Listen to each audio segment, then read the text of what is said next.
Ay mga kapatid, magluluto naman tayo ngayon ng yellow pin. Aadubuhin natin sa gata. Papakita ko sa inyo mga kapatid. Ito.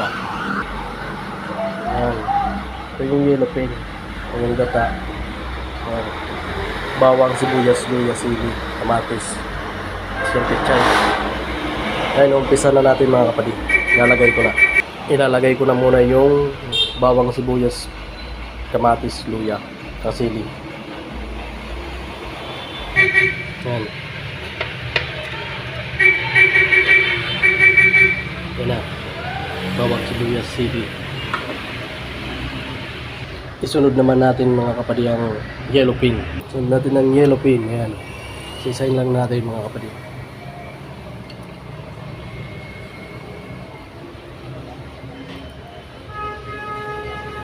Ayan, nalagay ko na lahat mga kapatid. Ayan na. Yellow pin.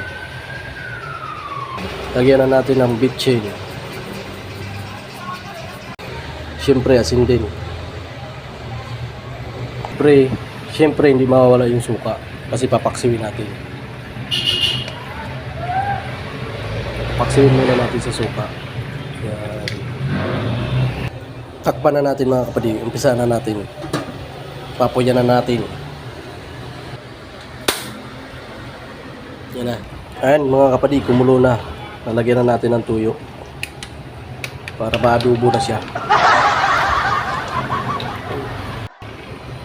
Yan, may tuyo na yan mga kapatid.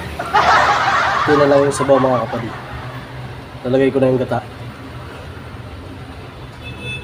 Ayan na.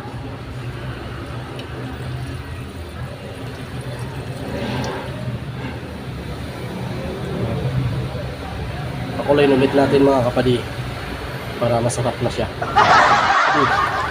Ayan mga kapatid, kulong-kulo na siya. Lalagay ko na yung gulay. Ayan.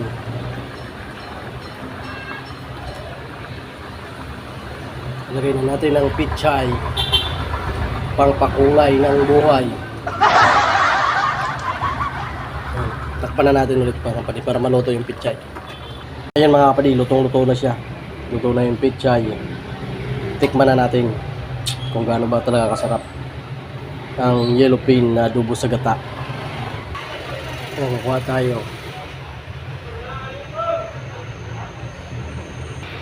Ayan, kunti lang kukunin natin mga kapatid. Titikman lang natin. Titikman na natin.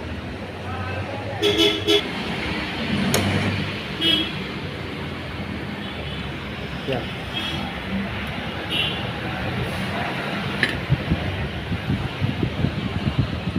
Perfect. Pwede na pang ulam, pwede pa pang pulutan. Hanggang dito na lang mga kapatid. Huwag kalimutan mag-subscribe, mag-like and follow and share. Salamat sa inyo mga kapatid.